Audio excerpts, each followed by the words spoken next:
right. Hey, hello, party people. Welcome to our Facebook live stream of the 2021 ANPD Star Search Competition. Every year at the ANPD Annual Convention, Star Search encourages ANPD's emerging rock stars to compete for an opportunity to present a concurrent session at the next annual convention. Oh, yeah. Star Search is a great opportunity for novice speakers to develop their presentation skills. The Shift to Move Aspire to Inclusivity, ANPD's 2021 annual convention, to an online experience means the opportunity to bring the budding talent of this community to a larger audience. And I am totally amped to be here with you on Facebook Live. Woo! Woo! Today, you're going to hear not one, not two, not three, not five, but four 15-minute presentations. When you're ready to cast your ballot, you can text to vote for your favorite presentation. So get ready to vote. Pull out your phone now. You just got to text ANPD to 22333. 22333. Same thing as we did last time. You'll get an automated response that verifies that you're in the voting system and you're ready to vote for your favorite session. Listen in as I tell you what to text for each presentation you'll see today. All right, please remember, you can only vote for one presenter. The winner will be announced tomorrow during the Aspire to Inclusivity closing general session. So without further ado, let's rock and hear from our first speaker. Facebook, let's give a big rock and roll welcome to Tara Dwight. Woo, Tara Dwight.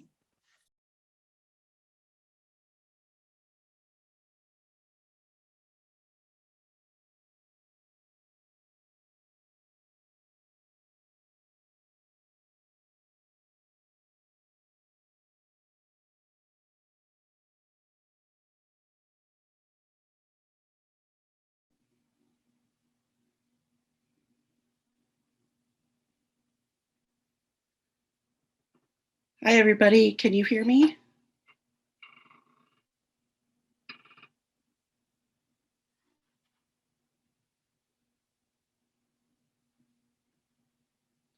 Okay. I can't see that I'm on the screen, but I guess that's how this is going to work. So welcome. Thank you so much. My name is Tara Dwight. I am a registered nurse with a master's degree in nursing leadership. I have been a nurse for 26 years, spending the majority of that time in labor and delivery. While I live in Spokane, Washington, I'm currently a nursing professional development specialist with a focus on women's and children's services at Kootenai Health in Coeur d'Alene, Idaho. I'm here to share my Star Search project called Starting Difficult Conversations Related to Race, Privilege, and Inclusion. Next slide. Coeur d'Alene is home to beautiful lakes and rivers surrounded by towering mountains. The town is a popular resort destination with skiing, hiking, camping, and water sports in a relatively quiet area of the country. However, what you may not know is that this area is formerly home to the Aryan Nation's white nationalist compound. In the 1970s, a man named Richard Butler purchased 20 acres of land just north of Coeur d'Alene and promptly placed signs stating white kindred only. Next slide. It wasn't until the 1980s that local residents and those of Eastern Washington began noticing offensive material popping up on windshields and storefronts. I myself remember this. Throughout the late 80s and 90s, Butler actively recruited new members. He held white supremacy parades and increased the population living at the compound. In 2001, Butler lost a large lawsuit related to harassment and violence after being deemed bankrupt, the land was donated to North Idaho College. It soon became a peace park after that. While all this happened 20 to 30 years ago, Coeur d'Alene's reputation for being diversity unfriendly still exists. The county still holds a 97% Caucasian population, and Kootenai Health is no different.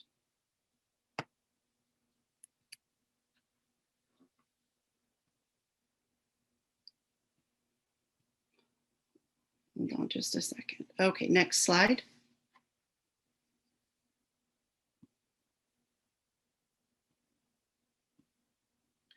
Growing up in Spokane, I had very little experience with diversity. So when I spoke with my leader about what topic to pick for aspiring inclusivity, I suggested ageism in nursing. She cocked her head to the side and said, "Tara, you do realize you work in North Idaho, right? You do know Kootenai County is predominantly Caucasian, right? You have been paying attention to the events of the United States over the last several years, right?" Of course, I answered yes to all of this, but my stomach tied in a knot. I knew what she was going to ask me to do, and I just didn't know if I could. I can't talk about race. I can't create education around racial inclusivity. The words white privilege made me shudder with negative emotions because I didn't like that they might mean me. I know nothing about race or racial bias. I am not an activist. I don't picket. I don't have any Black friends, but I'm not racist. To be honest, I felt really happy in my little bubble, and I had no idea how to initiate these conversations or champion the change for this project. Next slide. But then I remembered something I learned from Brene Brown. If we aren't experiencing discomfort, we just aren't doing the work. You can choose courage or you can choose comfort, but you can't have both.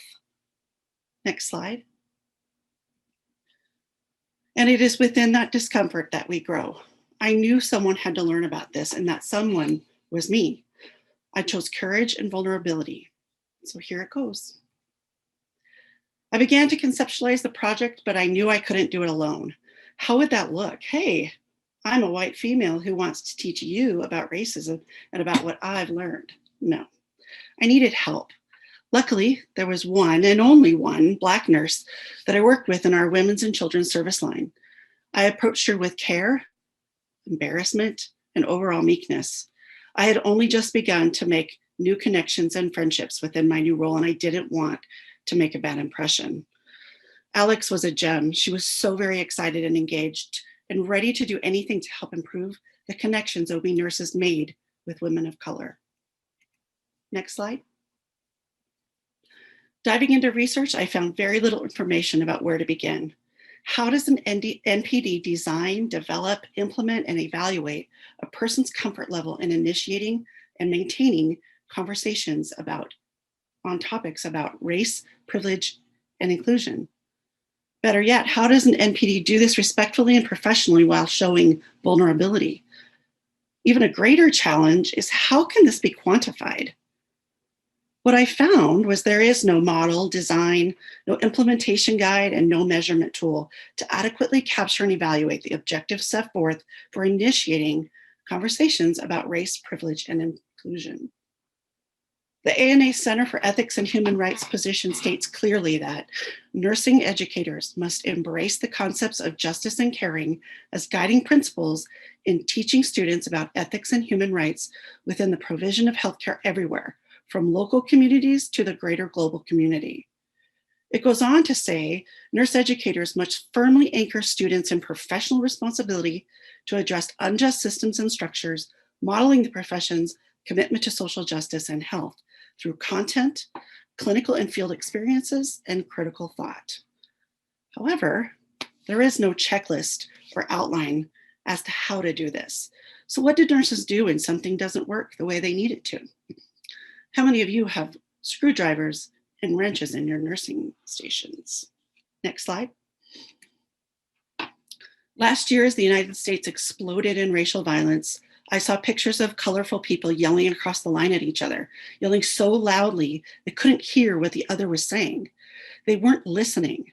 They were not seeing the pain, fear, and anger being expressed on both sides of that line. My design ideas began at what seemed to be the most elementary, basic, and foundational level, communication. How do we begin to solve our racial issues if we can't even talk about them in a rational, calm, safe atmosphere? What is the best media for these types of discussions? How do I get engagement and straight talk during an educational event at a hospital? I came up with the idea of showing short clips of Alex and me in an interview situation. The clips were put into a specific order and edited to run and pause exactly where I wanted to interject the conversation. If needed, I had prompt questions ready. This allowed for the audience to lead the discussion, with the members being given the option to share rather than being forced to. Next slide. Alex and I met multiple times in various places to talk about her life story. Where was she from and how did that impact her life as a Black woman? What was growing up like? What kinds of experiences was she exposed to? We wanted to show the audience how similar Alex was to them, the audience of all Caucasian women. We wanted them to connect with Alex on a personal level rather than just a coworker. We continued the conversations with her fears of moving to North Idaho, and was she aware of the racial tension in the area? Was she concerned? What did she watch out for? Was she worried about raising her beautiful mixed race daughters in this area? By doing this, I could give the audience a chance to see how North Idaho is or was perceived by those in the Black community. After establishing Alex's foundational experiences, we began to discuss the words white privilege and how she feels about the context in which these words are used in social media. This gave the group an opportunity to get more serious, vulnerable, honest, and quite frankly, emotional about their own thoughts and feelings around these words. They were also given an opportunity to share their own personal experiences.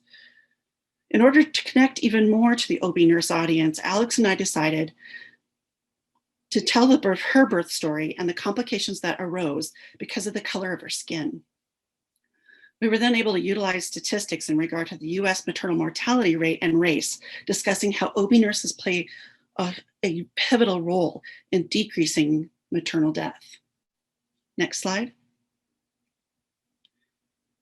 During the implementation phase, a professional videographer was brought in to film Alex and I in a continuous interview that I was then able to break down into the short clips. Alex and I also completed training called the Trusted Standard in Research, Ethics, and Compliance, along with submitting a full IRB and with approval. We recruited by email, posters, and word of mouth. The pre-survey was sent out via email to those attending just a few days in advance.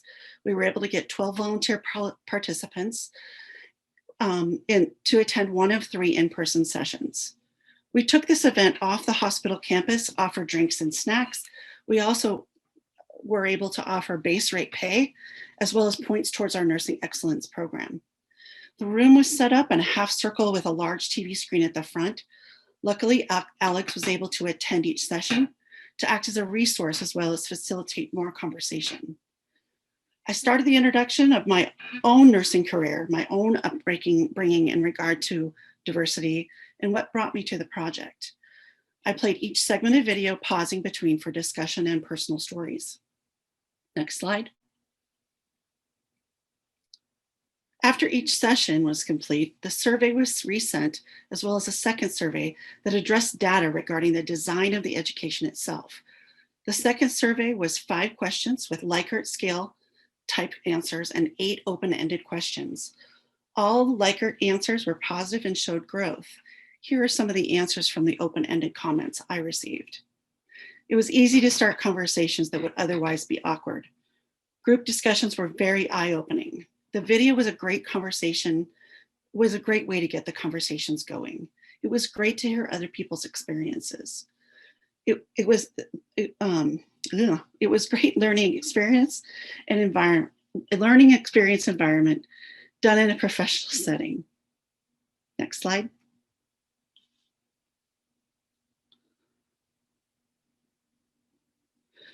When asked, would you participate in this type of educational environment again? All answered yes, but here were a few quotes. I was made comfortable and not judged. I liked the atmosphere and the open discussion. It was very eye-opening to hear others' opinions in such a safe environment. It felt open, honest, and safe. It felt comfortable in this education environment. It was a great learning experience. I began this project to enter a contest. Next slide. Which then turns into a research study.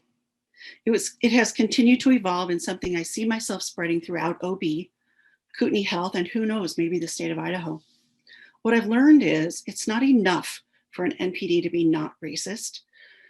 Nurses, and especially NPD practitioners, need to be anti-racist, to fight against, to include diversity in every piece of education developed, to learn their city's demographics, to know their nurses, to stand uncomfortable and vulnerable and lead nurses to change the way we see diversity in the profession of nursing, as well as our own personal lives.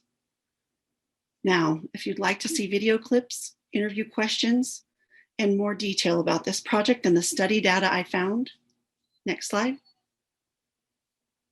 Text ANPD 2021 to 22333. It will then ask you to vote. Please vote SS01 for me. Thanks, guys.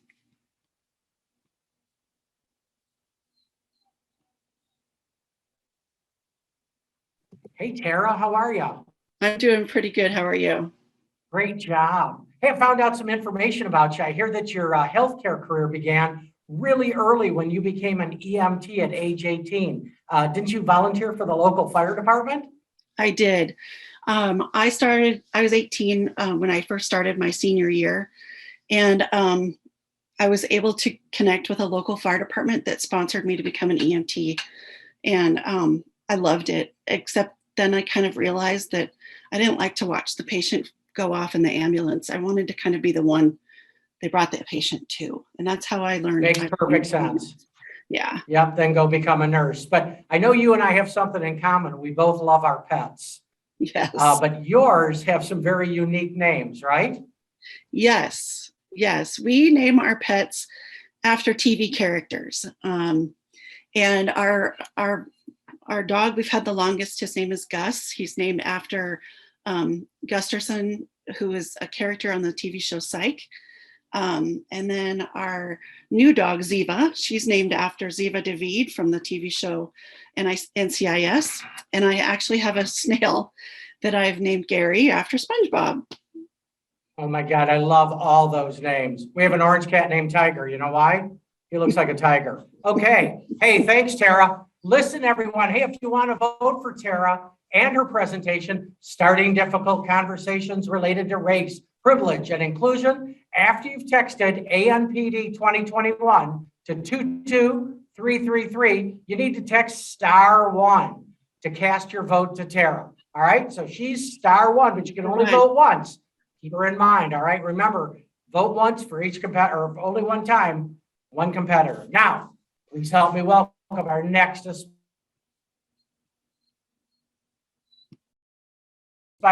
ANPD. Jennifer, take it away.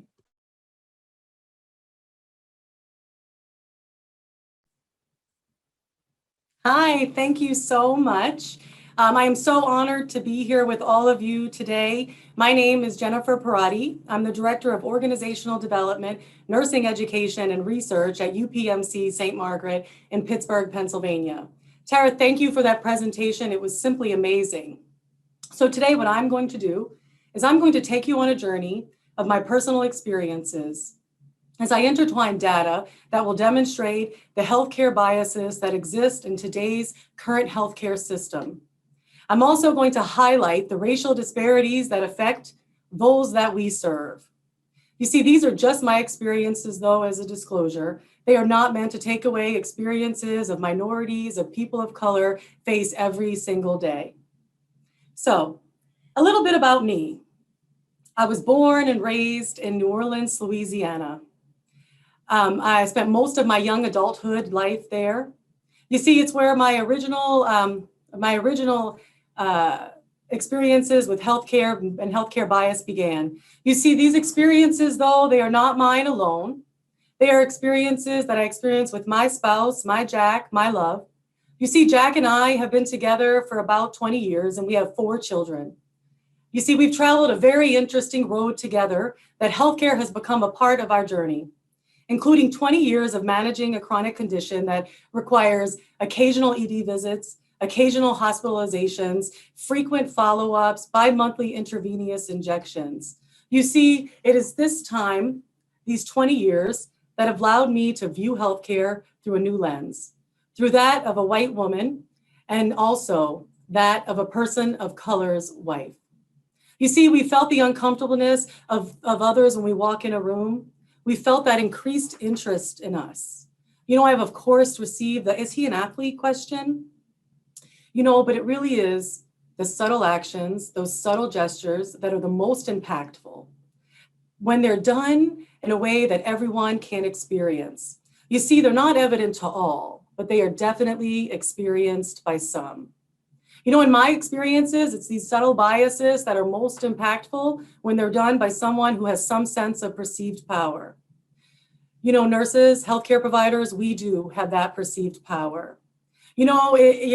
Uncle Ben, I believe, in Spider-Man said it best: with great power comes great responsibility.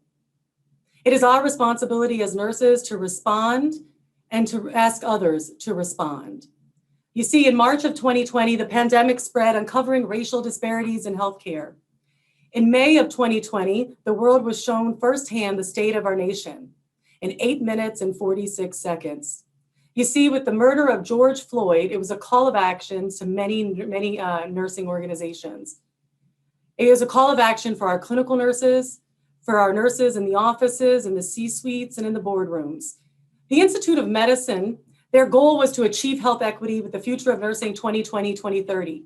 You see, nurses need to have the courage to engage in these very difficult conversations about racial inequities, actively calling out racism. Sorry, my slides are just a sec. So now I'm going to take you, I'm going to take you to the year 2000. You see, me and Jack, we were a young, uninsured couple entering a very complex world of healthcare. You know, he was starting to get severely ill. I had no idea what I was going to learn, to experience, or who I would become. You see, Jack was becoming more severely ill, and he was continuing to lose weight, unable to eat, even unable to get out of bed sometimes. The ED was becoming our provider. We were visiting the ED so frequently that people often questioned us. You see, we heard those stereotypical derogatory terms that people use so frequently in healthcare: frequent flyer, drug seeker, uninsured. You see, we experienced all of those and something else so often. Now, Jack would tell you that what we were experiencing was his normal. He was being treated based simply on the color of his skin. You know, it's indescribable at times when there are no words that even are said, but so much has been communicated.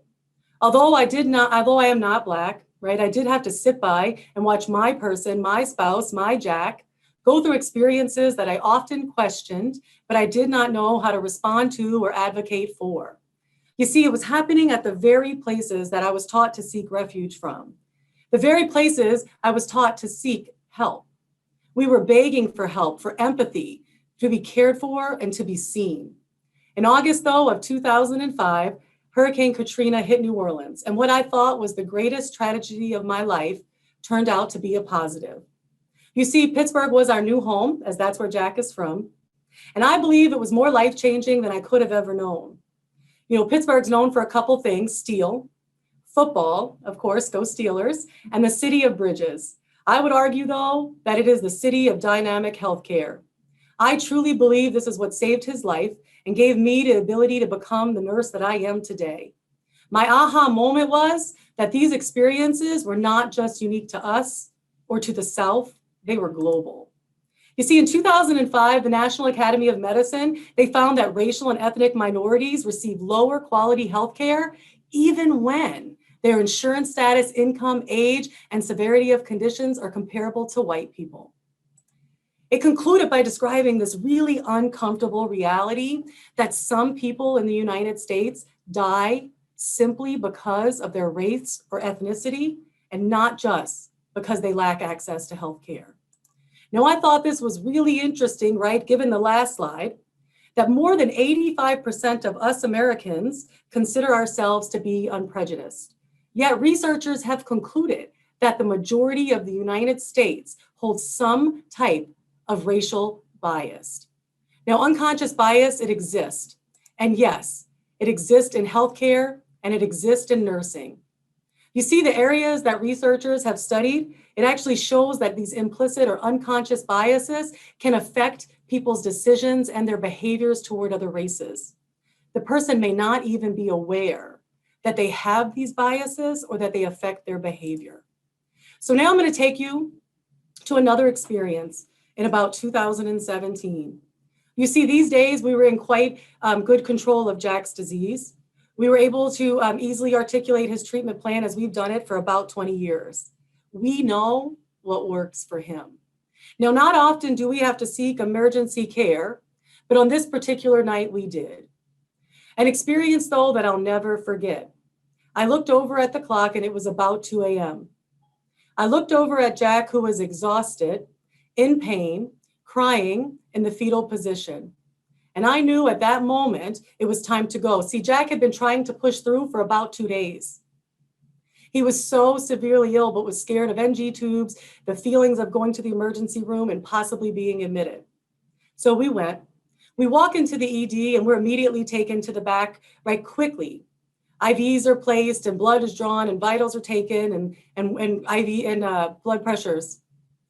They're seeing the severity of our condition.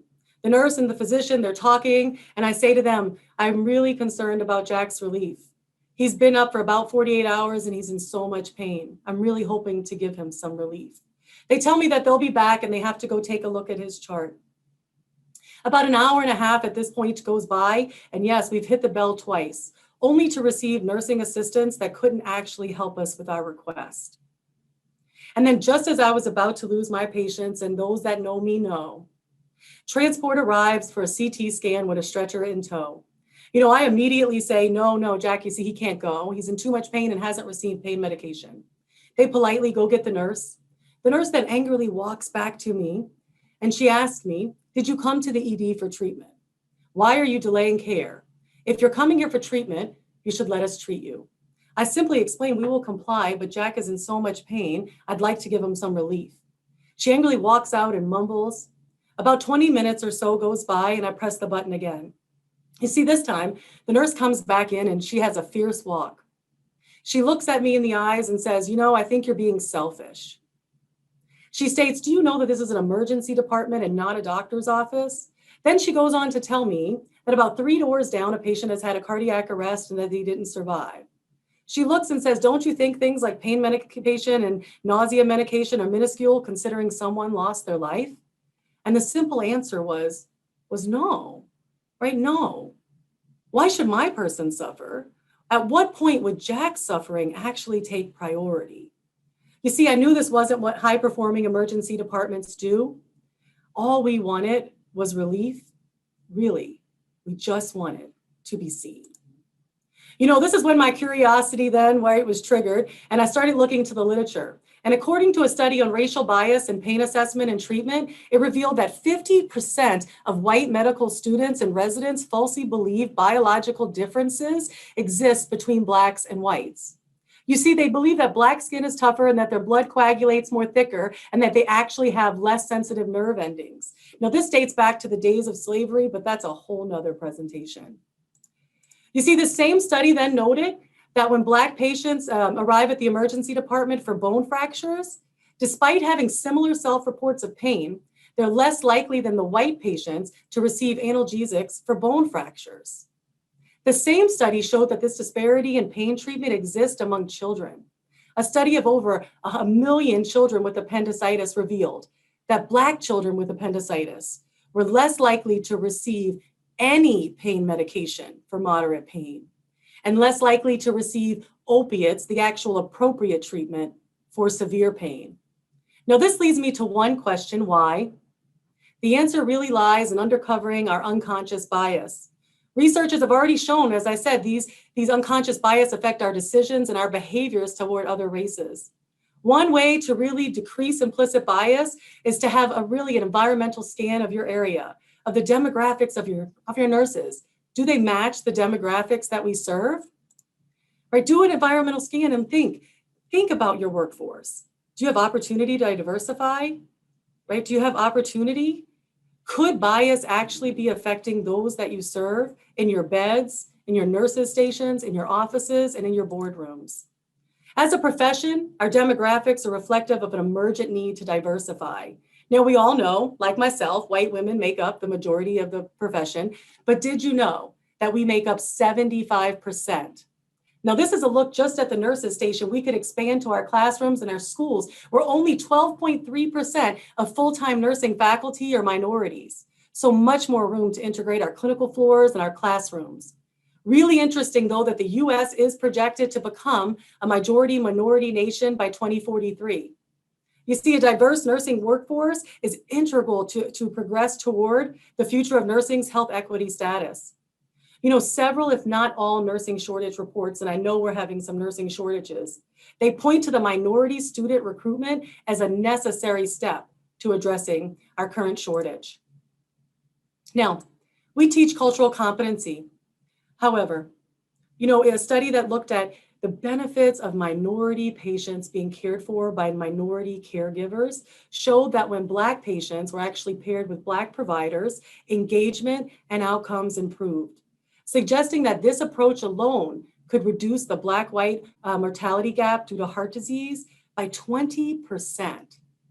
Diversity in healthcare and at our nurses stations is essential. It's integral to the health of the minority population.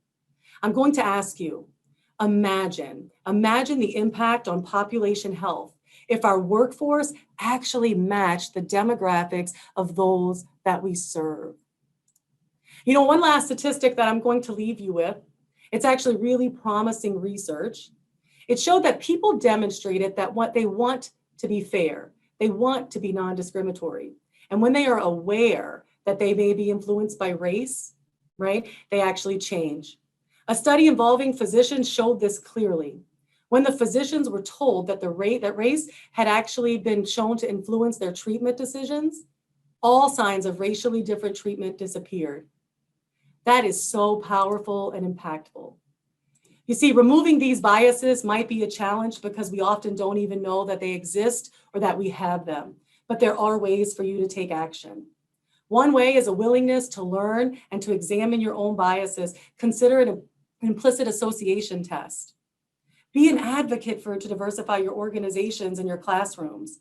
Increase awareness, right, of these healthcare inequities. Read the literature, share the literature in your classrooms, on your clinical floors, and really bring awareness to these biases. Now, this was just a simple brief glance at minorities that are missing from my nurses station. I'm really hopeful to expand on this topic for you. I have many more personal experiences to share. So thank you for having me. I hope you enjoyed my presentation. Now, if you thought my presentation rocked, then go ahead and text ANPD 2021 to 2233 and make sure you vote SS02 to vote for my presentation. Thank you, guys. Hey, thank you, Jennifer. I mean, talk about an exceptional NPD practitioner, but I heard that during the pandemic, beyond being a practitioner, you started a new business. That I did. So all my nursing friends laugh at me because I am now known also as the bath bomb queen. If you need a bath bomb or a de-stressor, you come to me. I actually did start a bath bomb business as I was trying to recognize some of my nurse educators that were giving of themselves every single day. And then they gave back to me and said, you should start a business. So I did. What's your most popular one? So we actually do like a take on Starbucks. So we have these little mini frappes that people actually die for. We have the unicorns, we have rainbows, we have peppermint mocha, pumpkin spice. And then we also have different sizes to kind of mimic that. So you can get a venti or a grande. We love them and they are adorable. You can always visit me on Etsy if you're looking for those bath bombs. Absolutely. That's awesome. Thanks again, Jennifer. Hey, I'm going to lose the glasses here so I can actually see for a change. Hey, if you want to vote for Jennifer's presentation, Missing from the Nurses Station, the Importance of Minority Representation in the Nursing Profession. Easy. You text ANPD 2021, the number 22333, and then you just put in *2, STAR, and the number 2 to vote. Yeah, what's that? Or you just... *2, I said, don't forget. Out with me there, Jennifer? Yeah, *2. We're rocking and rolling. Jennifer just can't stop. All right, well, she's going to have to because I'm going to bring the next one up to our stage. Our next Star Search contestant. Here she is, Linda Anders. Linda, present on, Linda. Hey everyone. I'm going to go ahead and share my screen.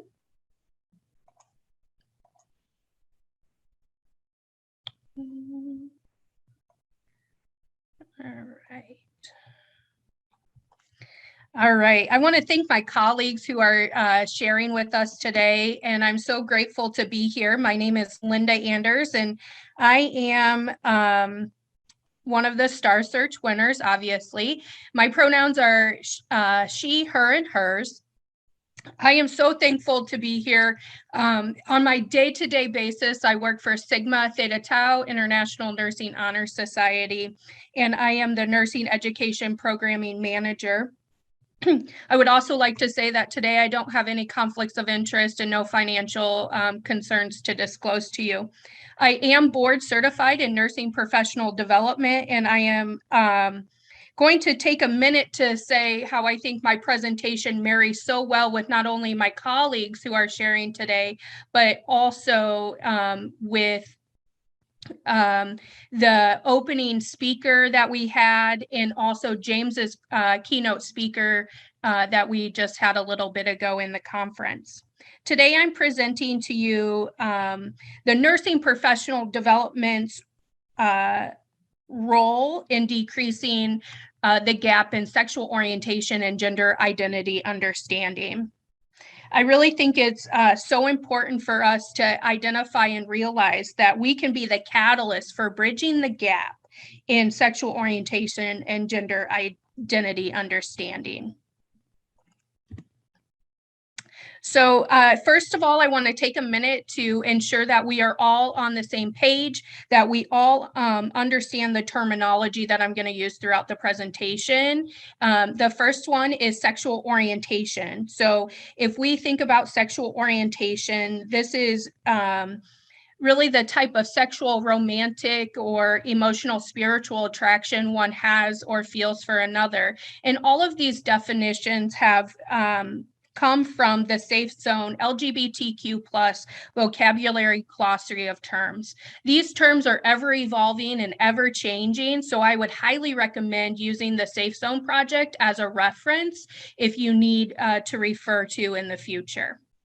The next one would be gender identity. So this is the inner sense of being a man, a woman, or another gender, and how we label ourselves. So this would be cis woman, cis man, trans woman, trans men, or non-binary. And as we look at the data, there is a steady increase of younger individuals who feel non-binary. They're not feeling male or female, but that non-binary gender identity. Cisgender is the term that of those whose gender identity is the same as the sex that was assigned to them at birth. And then normativity is the assumption by individuals and organizations that all people are cisgender. And this is the space and the place that I feel a lot of healthcare organizations in the United States live in, because we see it very black and white. We see that there is a binary gender model, so male or female, and there's really no room for movement quite yet in that space, and we don't see a more inclusive gender model. Transgender, this is the term used to describe somebody who has transitioned or is transitioning from one gender to another.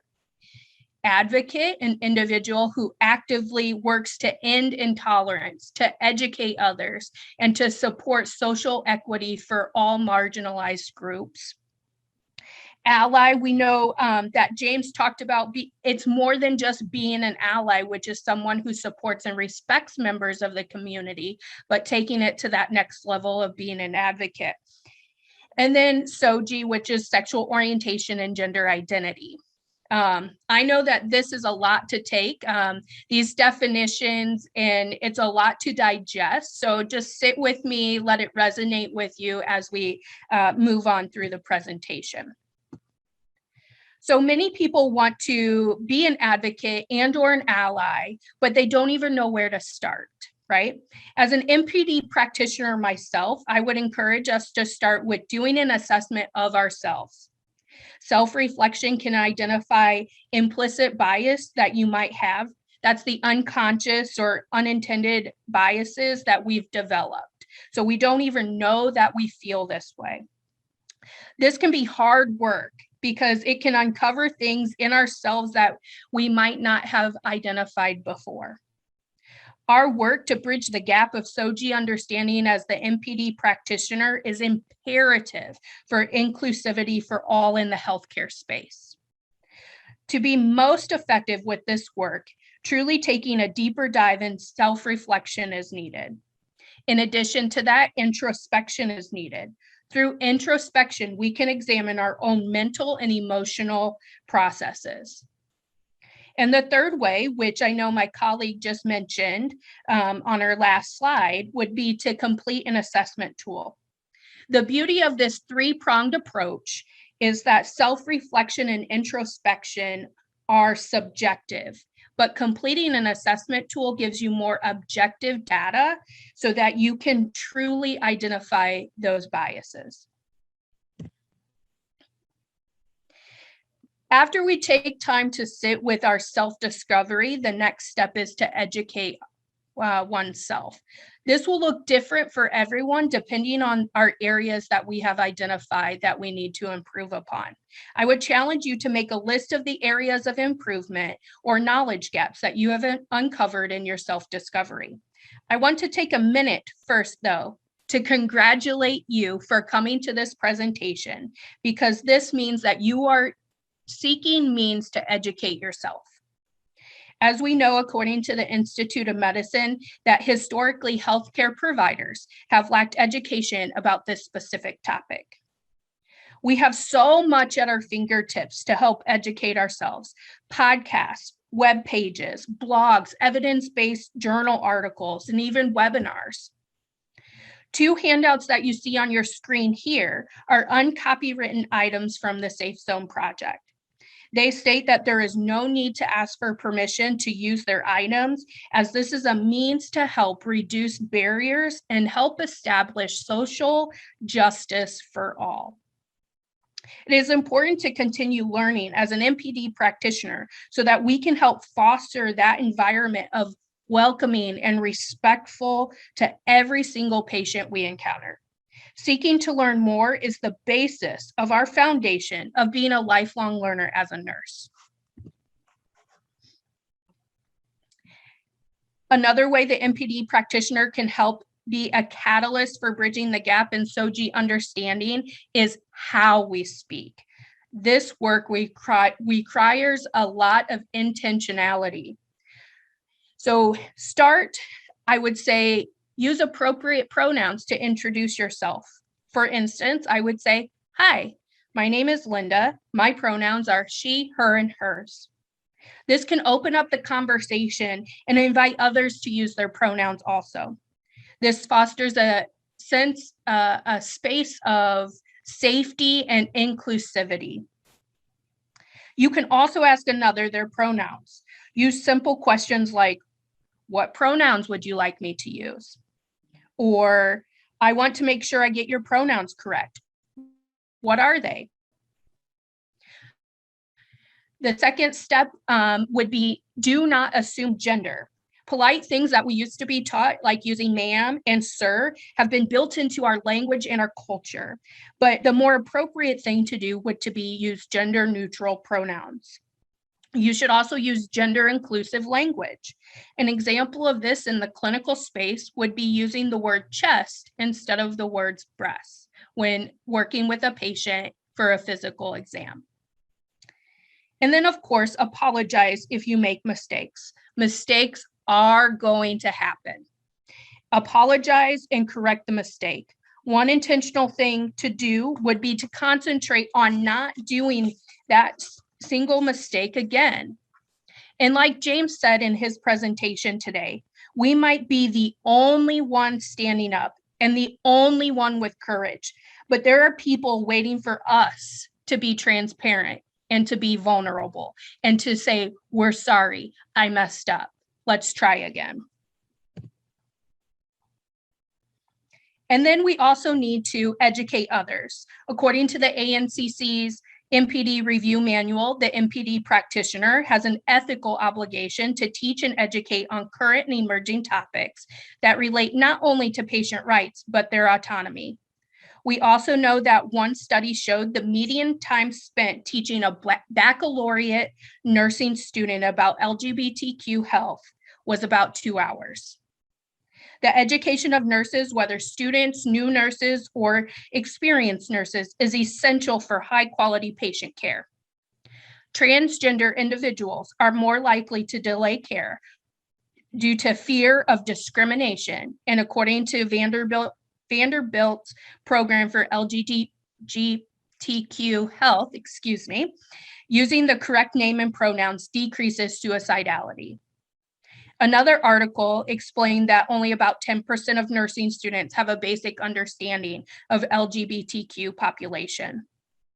One barrier that was identified was the shortage of faculty who felt prepared and comfortable to teach any content related to the topic. Research shows that evidence-based content needs to be developed and incorporated into the nursing curriculum to improve health outcomes. The population we are talking about are vulnerable and can experience significant health disparities related to access of care and health outcomes and treatment. This work needs to extend well beyond the classroom and into the clinical setting where the students are interacting with patients. As an NPD practitioner, we can educate the new nurses. When nurses enter the workforce, we can help shape and mold them into looking at nursing in a different light. We can incorporate SOGI work into case studies into their orientation process. The NPD practitioner needs to create a safe space for new nurses to discuss what they see, feel, and experience. A great way to do this is processing through reflective journaling. And we can prompt these new nurses with providing journal prompts that allow for self-reflection, just like we had done and discussed earlier in this presentation. Now, our experienced nurses can be a little tricky, but they can also be our great advocate for change. We can partner with these senior nurses to provide education at the unit level. This could be just-in-time training or even incorporating nano learning sessions. Recent research is showing that the average American has an attention span of 8 to 12 seconds. So that makes education a challenge. But finding key stakeholders in each unit can help to establish a good rapport with staff and increase their engagement in education. Development of nano learning can be viewed via a smartphone or electronic device. That would be a great way to engage the experienced nurse without taking significant time away from patient care. Advocate for change within your system. I cannot say this loud enough. Advocate for change, whatever your healthcare system looks like. Be at the table when decisions are being made. In addition to you being at the table when decisions are being made, bring bedside nurses with you to be at the table when decisions are being made. We need to advocate for things like preferred name versus legal name for transgender patients. As we look towards the future, we need to propose ideas of incorporating both the patient's preferred name and legal name on their ID bands, medication labels, etc. This work also includes our electronic medical record. The electronic medical record should address SOGI aspects along with preferred name and legal name. Incorporating this content into the admission assessment or the clinic office visits will help to establish inclusive, respectful environments for all patients. In an article from Michael Cohen, the president of the Institute for Safe Medication Practices, stated that healthcare workers must treat all patients with respect and dignity, thus decreasing the risk for medication errors. So as we near the end of this short conversation, but this is not the end of the conversation, I hope to leave you with at least one action item moving forward. The last thing the NPD practitioner can do is to bridge the gap by becoming involved in your community. There are advocates out there, there are organizations out there that you can get involved with to help the marginalized populations and to be an ally for the LGBTQ individuals in your area. Here are my references, which I would love to discuss with you. And then here's my contact information. So please feel free to reach out to me via email if you want to continue the conversation, via LinkedIn. And then of course, I would love for you to vote for my presentation. And you're going to text *3 to the 22333.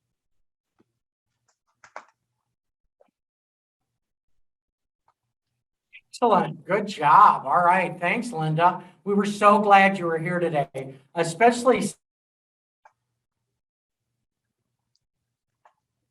since I know from your past, it's been a little touching. You got locked inside of a hotel room? Yeah, I definitely have gotten stuck inside of a hotel room. And when I called the front desk, they laughed and they said, only you, because we have had several other encounters that stay. So they got very familiar with me. Well, what happened? How do you get stuck inside? Somebody move a piano in front of your door? Hey, man, I don't know what happened. It was just luck of the draw, I guess.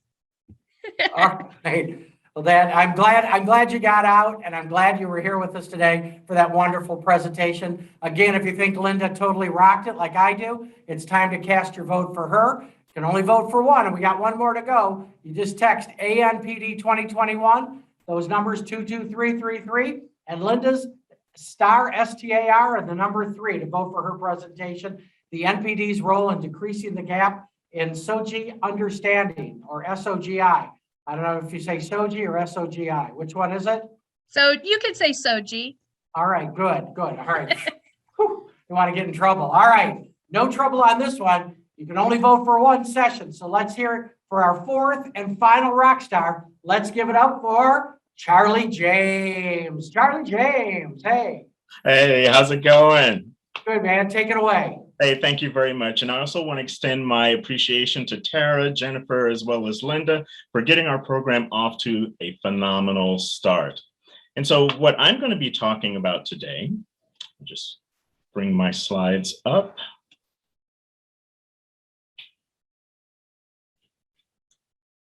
Share screen.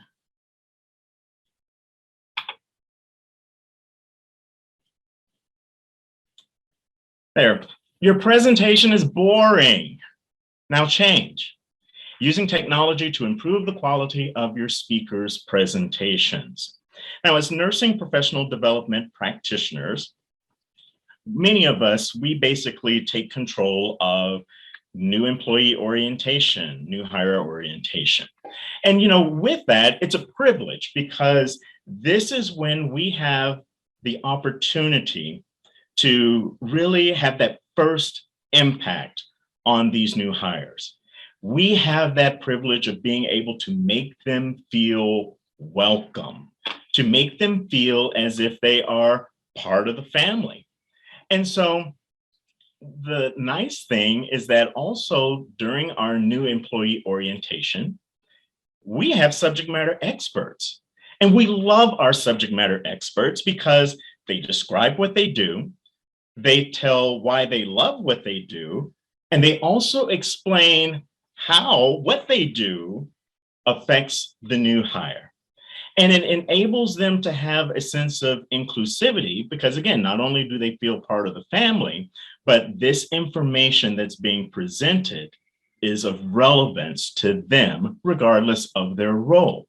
And then not to mention that it also gives us, as the facilitator, it gives us a speaking break. So we get a chance to catch a breather. But I know that all of you have been in this position. Your subject matter expert is speaking, and then all of a sudden you begin to ask yourself, it's like, what are they trying to say? Where are they going with this conversation? I'm not following it.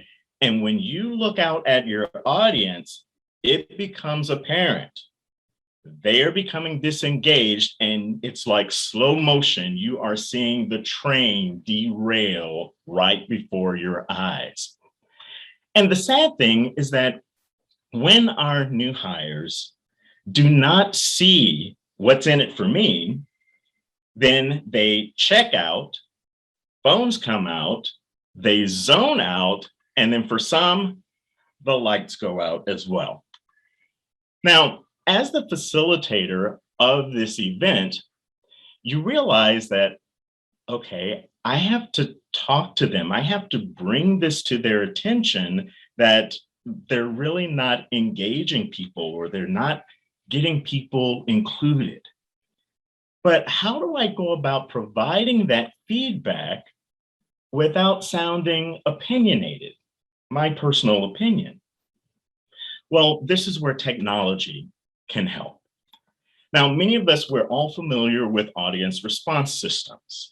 Many of the sessions that we've been able to attend in this conference have utilized these polling resources in order to get feedback from the audience.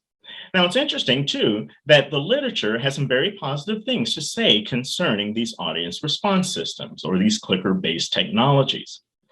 Hunsu and colleagues said that audience response systems, they have a small but significant effect on cognitive and non-cognitive learning. Turin and Merrill, they said that game-based student response systems, they basically increase engagement, they lower test anxiety level when you compare them to non-game based student response systems. But one thing to consider is this.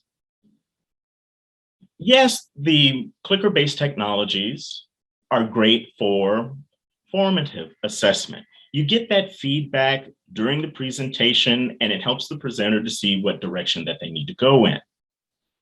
But what about for a summative assessment or program evaluation? How can technology enable us to get feedback for our summative assessment? Well, there was one particular study that I found very interesting. It was from Frank Materia and his colleagues. And it said this: web-based surveys are quicker to complete and may increase the validity of responses by providing more privacy and provide instantaneous access to participant responses. Instantaneous access. Now, many of you may have used pen and paper evaluations for your summative assessments. With these pen and paper evaluations, we know there are some downfalls that are associated with it. For example, do you really get them all back when you send them out? Well, hardly. And then also the information that's being provided on these paper evaluations, are they really valid? Do they tell the full story? And then also think about the manual labor that's involved in aggregating all of this data, analyzing it, and putting it into a format that can be presented to others. It takes a lot of time, very time intensive. But the nice thing about technology in this regard, as Materia had indicated, it gives you instantaneous access to participant responses. And once you get that feedback, then you can use it to broach conversations with other individuals. So let me just tell you a brief little story about what happened in our facility and how we use technology in order to improve our presenters' speaking abilities. For new hire orientation, many of my colleagues, they were telling me that social work services, that particular presentation, there was a lot to be desired with it, and that people were not being engaged with it, and names will be changed in order to protect the innocent. We will say Wanda. Wanda was a doctorally prepared social worker. Now, I figured, well, okay, let me go and attend the session myself just to kind of see and validate. And when I got there, Wanda had good intentions, but she really missed the mark. So I knew I needed to speak to her about this because the audience was not feeling included. They weren't feeling engaged in the conversation. So what we did is that we implemented an audience response system. And the last question, it was an artfully contrived question, and it basically asked this: which was most valuable to you today? Which presentation? So when we were able to use that, this is what happened. Social work services, their presentation was the last in the group, and lunch was better than their presentation. So that was quite eye-opening. With this data, though, I was able to take it to Wanda to have that conversation of, Wanda, see, this is the feedback that people have concerning your presentation. So it wasn't just my opinion, it was the consensus of all of those in attendance. So this opened Wanda's eyes, and so she figured, okay, well, let me go back to the drawing board, let me redo my slides, and let's see what we can do from here. So later, she comes back, new sets of slides, and okay, she's not worse than lunch, she's better than lunch, but she's 9. And so we're making a little progress, but really not where we want to be. And so I needed to have a conversation with her a little bit further to kind of help develop things. Now, many of you may be familiar with the country music entertainment star, Garth Brooks. Now, Garth has a very interesting outlook when it comes toward doing presentations, concerts at certain venues. Garth has this to say: I try to approach these shows like I'm going to entertain the guy who bought the worst seat in the house. I want to do the best job I can for the couple in the nosebleed section. Then I know the lucky people down front have gotten their money's worth too. So in essence, as a speaker, we need to make that connection with each and every person. We need to make our information relevant to what they do, whether they are working in housekeeping, pharmacy tech, plant operations, regardless of where they are. How does this matter to them? What is in it for them? Wanda took this information to heart, and again, she went back to the drawing board, revamped her program, and bam, number 5. Now, do I expect Wanda to accelerate to number 1 anytime soon? Probably not. But she's at this very nice little comfortable spot where she now sees the importance of including the new hire into her conversation, making them feel welcome, making them feel inclusive. Most recently, when we redid this poll, Wanda is now hanging at number 6, which is basically really where we like for her to be. So when I had talked to Wanda before coming out to Chicago, and actually that's where we're broadcasting from, we're at the Sheraton Grand Chicago with this presentation. I told her I was going to present this case, and she had this to say. She said, you know, prior to you talking to me, I was just conveying information. I was just going over the slides, really didn't think anything about it. But since you brought this data that shows me what the new hires, what the people actually feel is of value to them, then that really made me think, and it really made me make some changes. And so technology used in the right way was able to benefit Wanda and also have great outcomes upon the user or upon the audience. So the key takeaways that I want you to have would be, 1, we always want our new hires, our new employees during orientation to feel welcome, to feel that they are part of our family. And then secondly, with artfully contrived questions, Technology can help us to have those difficult conversations and produce some very wonderful outcomes. So thank you for allowing me to have this time to speak with you on this topic. If you like what you heard, then I definitely would love for you to vote for me. So vote *4 as your next Star Search winner.